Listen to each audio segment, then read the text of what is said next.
Pour terminer ce journal, toujours les traditions et un reportage qui va nous conduire en Bretagne. Ce week-end, il y avait un pardon breton à Spézet, dans le Finistère, une fête religieuse à la chapelle Notre-Dame-des-Bois autour d'un produit qui était autrefois la seule richesse des habitants, le beurre. Le pardon breton, c'est un reportage de Jean Chubillot et Bénédicte Delfaux.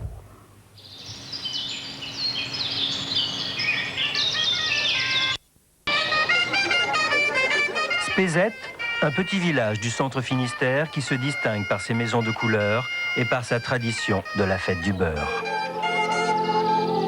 Un jour, le seigneur de Cranuel, compagnon de Saint-Louis, fut atteint de la peste aux croisades. Revenu dans son pays breton, il promit un oratoire à la Vierge Marie s'il guérissait, ce qui fut fait. Ainsi naquit à Spézet la chapelle Notre-Dame du Crâne.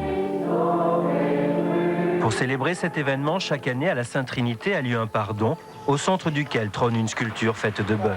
Dans le temps, le beurre était la seule richesse commune à tous les villageois. Des quêteurs le collectaient dans les familles et la sculpture, une fois finie, était vendue aux enchères. L'argent recueilli faisait alors vivre la chapelle. Ça ressort, Milly?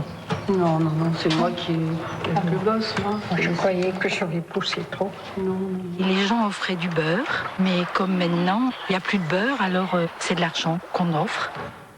Alors maintenant, on va badigeonner le dessus. Si les familles ne fabriquent plus elles-mêmes leur beurre et offrent des billets, à Spézet, on veut garder cette tradition, une tradition à moitié païenne, à moitié religieuse. Ce sont des offrandes, les gens promettent des offrandes à la Vierge pour une guérison ou pour autre chose. Pour la fabrication de la sculpture, 25 kg de beurre sont nécessaires et pour sa décoration, différents moules sont utilisés, chacun représentant un symbole de maternité car la Vierge célébrée ici était avant tout une mère. Tout ça est signe de vie, de fécondité, de maternité aussi. Oui. Hein. Et le fait que ce soit fait sur du beurre, c'est aussi un signe. Et est-ce que vous avez peur que cette tradition se perde dans l'avenir? On a quelquefois peur, oui. Il faut pas grand-chose, hein. Ça tient un peu. Oui. C'est un tout. C'est quoi ce tout? C'est-à-dire que c'est une dévotion. Les gens viennent souvent en pèlerinage. Hein. Oui. Après 8 heures de travail, vient le temps de la pause. Maria offre alors à nos artistes café, crêpes et beurre salé. L'heure est alors à la convivialité.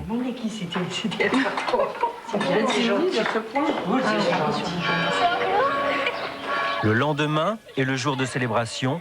De tous côtés, on arrive à la chapelle pour une messe dédiée à la Vierge et aux personnes qui souffrent. Exposée sur le côté, la sculpture de beurre veille, la messe peut commencer. Les chants religieux sont en breton et dans l'assistance, Janie, Émilie, Victoria et Annie.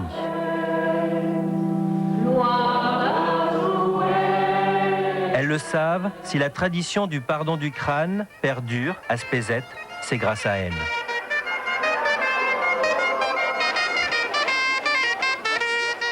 Il y a quelques années, 3 sculptures étaient réalisées. Il n'en reste qu'une aujourd'hui. Et demain, la réponse appartiendra aux nouvelles générations.